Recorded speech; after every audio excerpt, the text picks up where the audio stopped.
নাহমাদুহু ওয়া নুসাল্লি আলা রাসূলিল কারীম।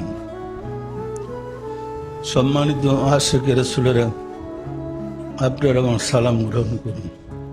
আসসালামু আলাইকুম ওয়া রাহমাতুল্লাহি ওয়া বারাকাতুহু।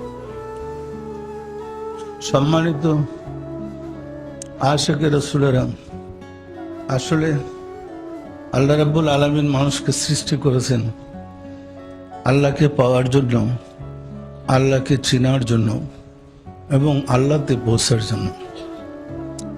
ওই লক্ষ্য নেই মুহাম্মদ ইসলামের ১,৫০০ বছর, প্রায় ১,৫০০ বছর পরে মুহাম্মদ ইসলামের আগমন ঘটেছে। আমরাও সাধনা জীবনে নকশবন্দি মুজাদ্দিদি তরিকা করেছি। নকশবন্দি মুজাদ্দিদি তরিকা আমাদের পুরা সিলসিলা হযরত আবু বকর থেকে আসছে। আবু বকরের পর সালমান ফারসি, ওনাদের ধারাবাহিকতায় আমরা ফাতেল রহমতুল্লাহ, ওনার প্রতি খলিফা ওয়াজেদ আলী রহমতুল্লাহ, ওনার খলিফা খাজা ইউনুস আলী এনায়েতপুর রহমতুল্লাহ, ওনার খলিফা পিরানা পীর দস্তগীর সুলতানুল মাশায়েখ সুলতানিয়া মুজাদ্দিদে তরিকা ইমাম শাহ চন্নপুরি হুজুর। আল্লাহ রসিম দেয় আমার খুশনসিব হয়েছে, আমি আমার মুর্শিদের দরবারে দীর্ঘশীল ছিলাম। আসলে এলমে শরীয়তের এলেম কালাম শিক্ষা করি তো আর্মিদের রিলিজিয়াস টিচার ছিলাম। পরবর্তীতে আল্লাহর দয়া হয়েছে, মসজিদের সন্ধান পেয়েছি। মসজিদের সন্ধান পেতে গিয়ে দেখেছি জাহিরি বিদ্যা যা শিক্ষা করেছিলাম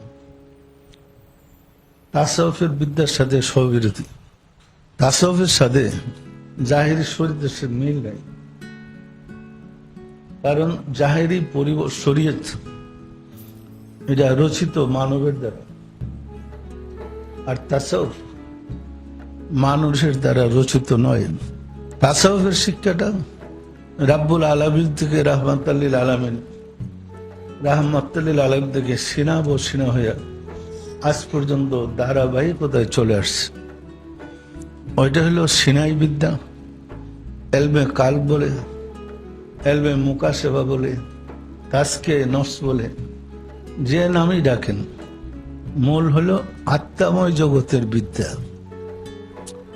একটা হলো জাহিরি জগতের বিদ্যা, অপরটা হলো আত্মিক বিদ্যা, আত্মাময় জগতের বিদ্যা। জাহেরি বিদ্যা দেয়া আত্মাময় জগতের বা আত্মিক বিদ্যার সম্বন্ধে অবগত হওয়া যায় না। ফলে সারা বিশ্বে তরিকত পণ্ডিতদের সাথে শরীয়ত পণ্ডিতদের মতবাদ চলে আসছে। তরিকত পণ্ডিতরা যেটাকে প্রাধান্য দিচ্ছে, শরীয়ত পণ্ডিতরা তার বিরোধিতা করেছে।